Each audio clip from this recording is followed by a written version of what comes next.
playing the saxophone part for my friend Ron McNair. I was, scheduled to help him work on a piece to play in the space shuttle. Literally on Saturday Night Live, I broke a neck. Playing in South Africa at the end of Apartheid, was there on stage with Whitney Houston.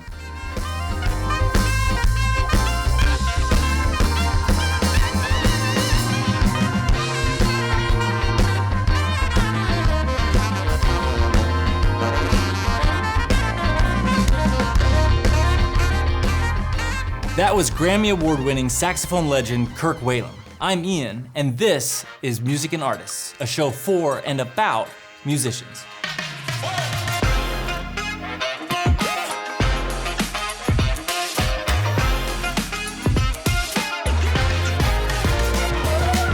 We're about to jump into the conversation, but first we banter. Mark, we went to Memphis and you got to interview Kirk Whalum. I did, and it was an honor. I mean, it was a great experience. He was so generous with his time. I got to ask him questions from a musician's perspective that I was always wanted to ask him. All these amazing legends he's performed with, not only in the jazz world, but also in the pop and rock.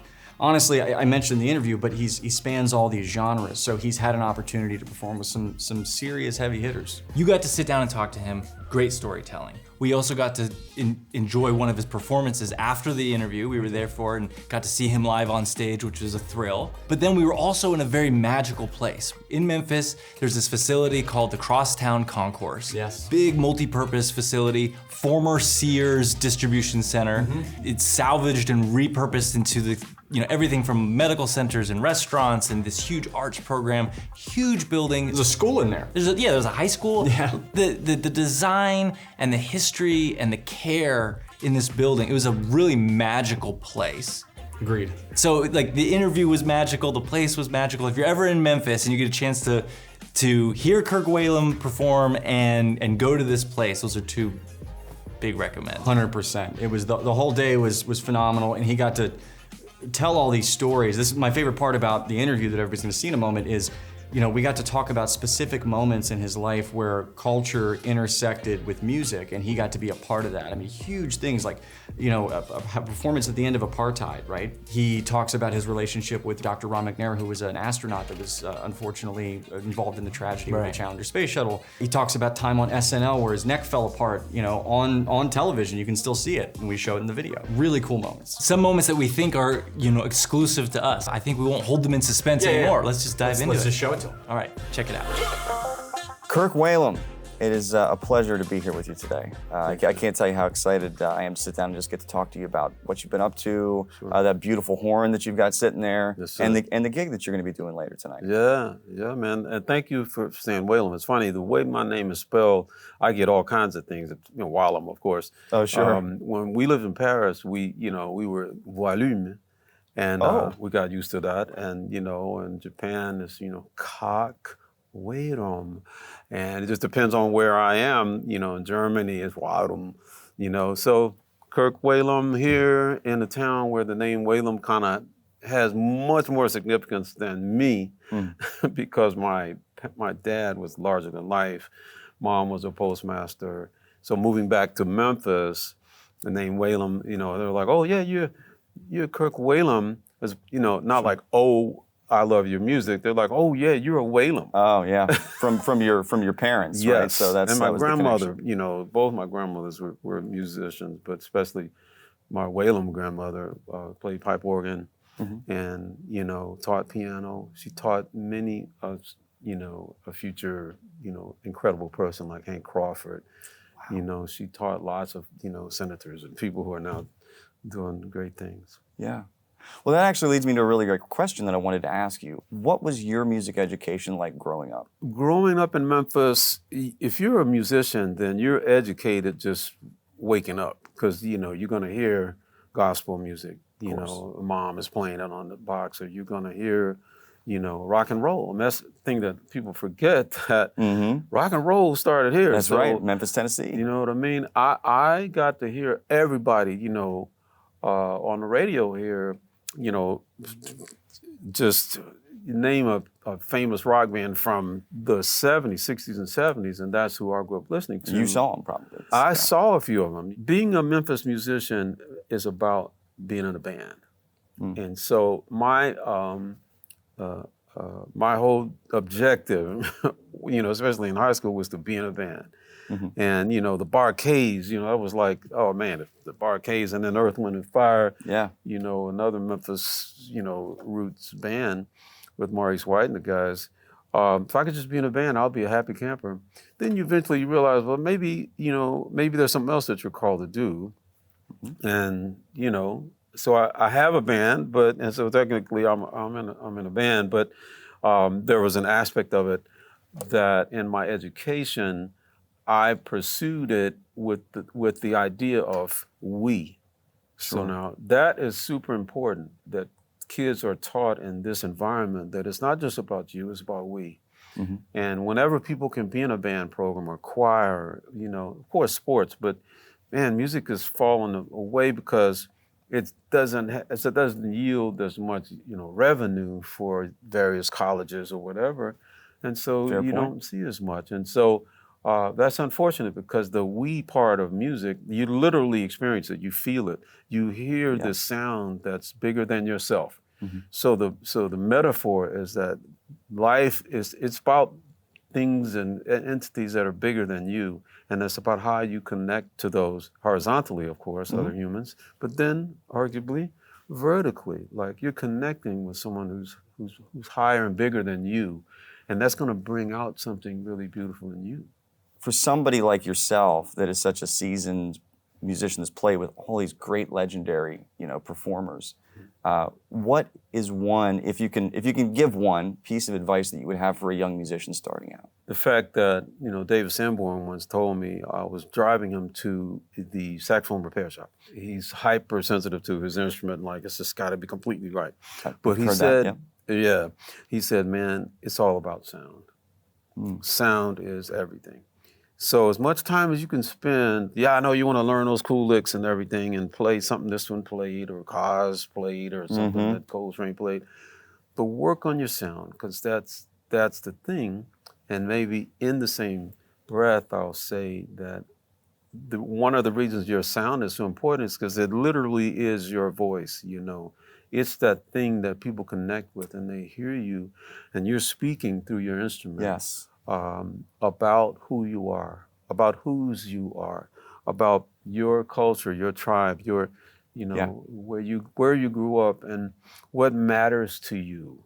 So those are the things that will come through the sound that comes out of your instrument. Yes, it's about working hard on technique and again, playing in ensembles and everything, but that sound piece is super important. You've shared the stage and played on records with legends, truly legends in pop, rock, R&B, jazz, gospel, country. It spans, I don't know a genre that Kirk Whalum has not played. As I was digging into all your records and looking back on all these great performances, Larry Carlton, Marcus Miller, Dave Cosby mentioned, Kenny Garrett, all these great performers that you've shared the stage with.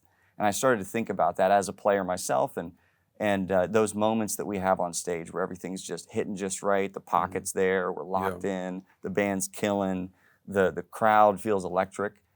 So I have to ask you, out of all the gigs all over the world you've played with all these just amazing performers, do you have one moment that stands out that you will never forget? I gotta mention two. I'm always please. answering your one question with two. But no, I love it. Number one was playing the saxophone part for my friend Ron McNair, who I was, scheduled to help him work on a piece to play in the space shuttle, because he was not only a saxophone player, he was also a black belt in karate. He had 2 doctorate degrees, the master, and he worked the laser arm on the Challenger. He actually went up and recorded something, the first piece of recorded music in outer space. Really?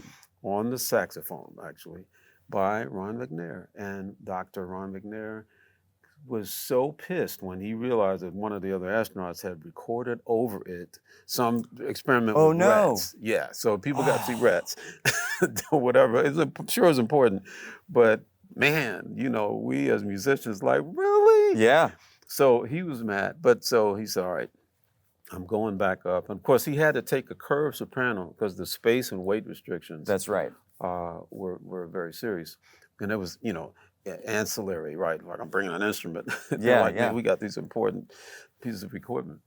And so he went up on the Challenger, and my wife woke me up that morning. She said, "Baby, come look." And man, we looked at the TV and like, is that what I think it is? That thing exploded. But to play this piece that Jean-Michel Jarre, who is an incredibly gifted and very famous French musician, wrote for Ron McNair as well. He was writing it to celebrate the sesquicentennial of Houston.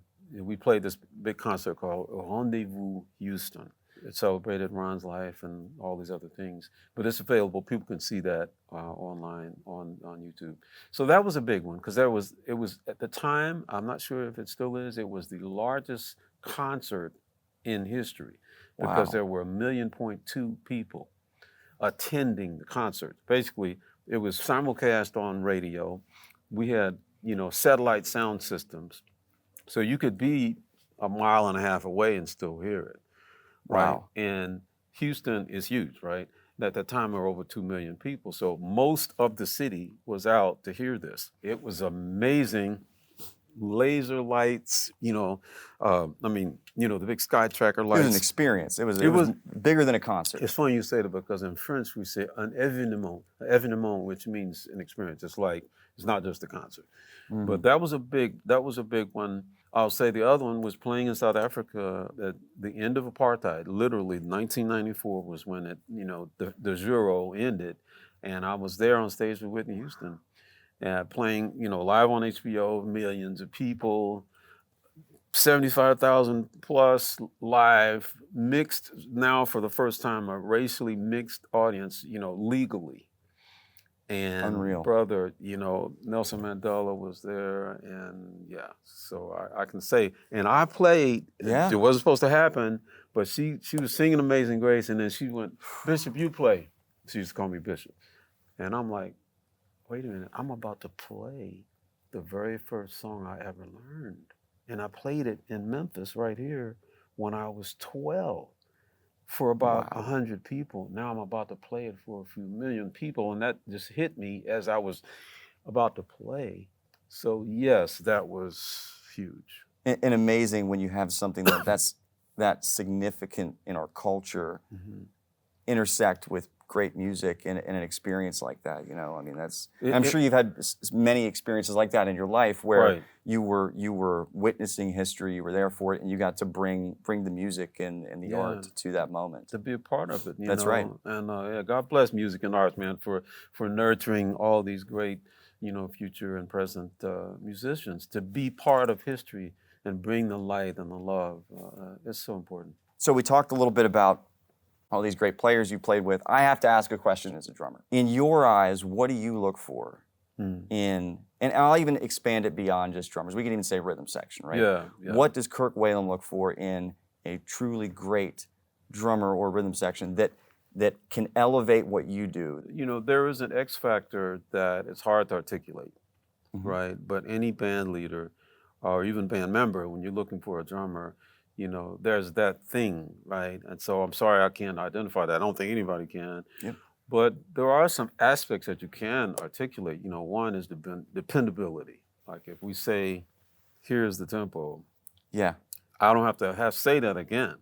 You have your technology that's helping us. That's the tempo he said. If he changes it, that's fine. But this is where it's going to start. And it's also going to end at that tempo. So now again, certain things are, they're kind of supposed to rush a little bit. They'll pick up a little, kind of the energy. That I'm not mad about. But man, if it picks up too much or if it drags, I can't. So dependability is huge. Versatility is another one. I don't think every drummer is going to be versatile. But man, Ringo Starr was, spent his time trying to learn to play jazz, and I think, that's an aspect of it that is harder to find, that somebody can play an authentic session of bebop and then turn around and play really funky and solid and have nuance in there. In both styles. In both styles. Yeah, okay. And then can play a Philadelphia shuffle. Right. And then can turn around and play New Orleans street Second beat. line, yeah. It's so much of what we do, right, is about research and just focus on what it is that you might need be called upon to do. That's right. And be serious about doing the research. Get in there and listen to the subtleties, because that's the thing. You hear, oh, that sounds good, and you start playing. Oh yeah, I'm playing it. Are you though? No, you may need to focus. You may need to play it over and over again to hear the nuance that makes it what it is. Versatility, good time, right? Communication, all those things, but those are the two big ones for you. Yeah, it's a great answer. I love that. The X factor is all. Sometimes it doesn't happen. I mean, it's about, you know, again, just like two personalities melding. And some personalities are more difficult than others to jive with, right? Mm-hmm. But, you know, not all the drummers are warm and fuzzy, but still there's a thing that they do that they connect with the artist. I'm thinking of Joe Zawinul. You know, like playing with him, you know, he had to connect with that drummer. I did this tour in Japan called Former Members of Weather Report, and frankly, Wayne Shorter wasn't available. Okay. You know, so if you can say I filled in for Wayne Shorter, I think that goes way to the top of your resume. Sure. But that was a moment where you realize, man, Joe Zawinul is all about that drummer. So a lot of artists are like that. Yeah, well, I've heard that, very particular, right? That's where it all starts. We talked about this earlier before the interview. The original instrument, the voice and the drum. Like Africa, where all civilization came from, was about the voice and the drum. And when you couldn't use the drum, for instance, in the South during slavery, you couldn't use the voice. The drum would carry the message, like a certain rhythm would tell people, you know, this is what we're gonna do. Well, let's talk about this horn, because I'm telling you what, at times we're talking, I'm getting distracted just because it's so beautiful sitting in front of me. So I played Kyle Worth for 30 years, you know, and it was a distinctive for me because I thought the instrument that kind of gave me that broad sound that I was wanting to have, because I was, you know, a student of Arnett Cobb. I was a devotee of Illinois Jacquet, my Texas years. So a Texas tenor, I'm sort of, you know, by, you know, adoption, a Texas tenor.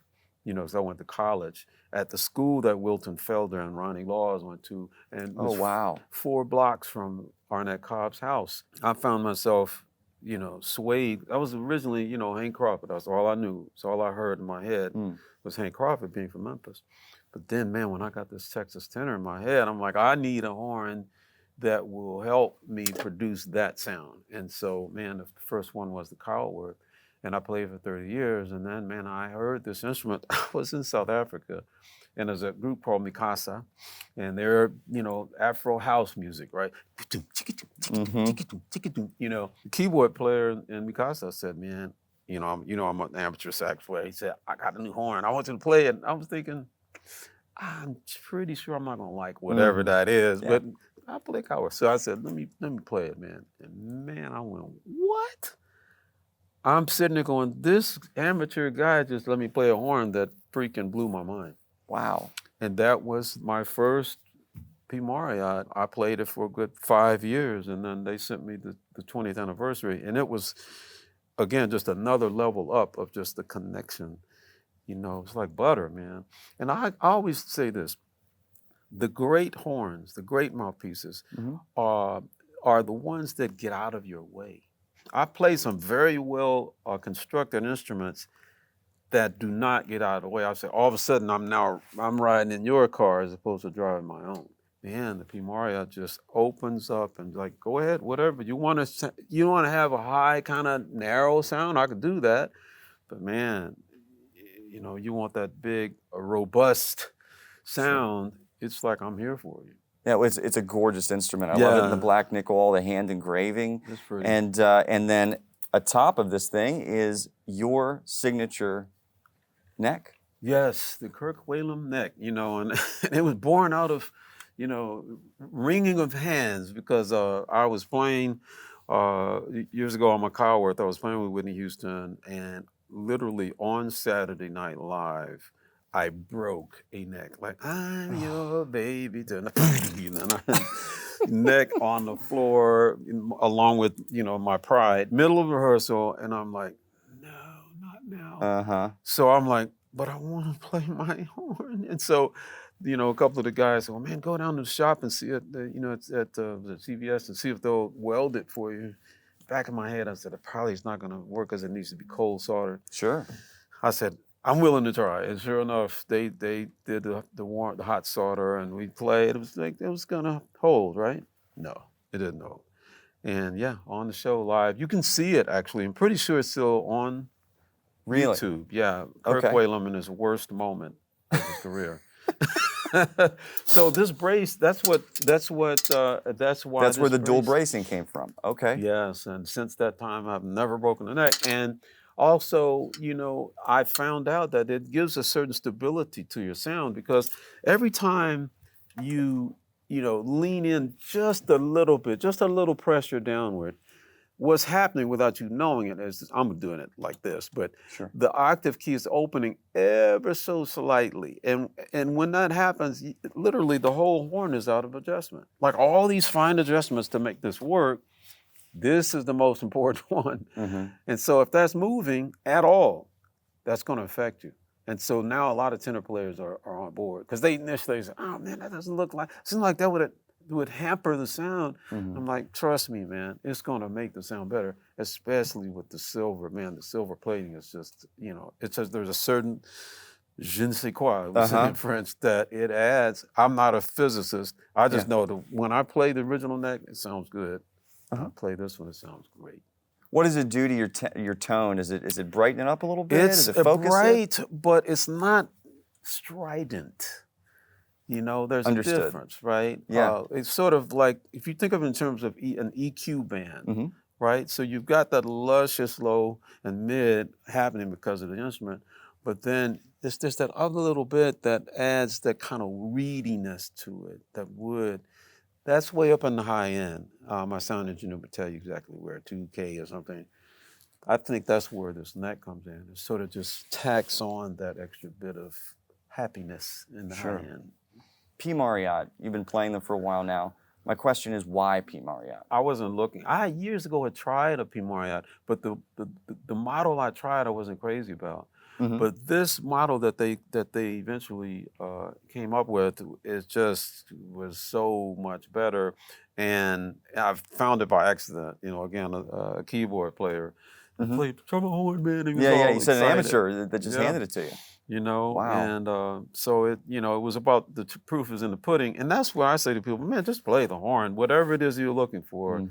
If you play it and you feel it right away, then go with it. But if you don't and you're going on the hype, well, this is supposed to be this, well, that's a Selmer. It's like, well, if not every Selmer plays great, so you just got to play it and see if it speaks to you, and then go ahead and get married. Montreux Jazz Fest '99. George Duke was a really great friend of yours. Kenny Garrett was there. Another good buddy. Billy that we mentioned before. Billy Kilson, Larry Carlton. Larry Carlton, of course. Rick Braun, Boney James. It was insane. I watched this. You guys did an arrangement of Always There. Yeah. Right? Killer arrangement, by the way. Loved it. How did that come to be? All those great players on one stage at that moment. The Montreux, like that word is hard for me speaking French not to say Montreux, but the Montreux Festival is notorious for that, for like those unexpected serendipitous moments where they say, hey, these people are here. Would you guys be into doing a kind of jam session? That's one of the things people expect now at the Montreux Festival. Oh, sure.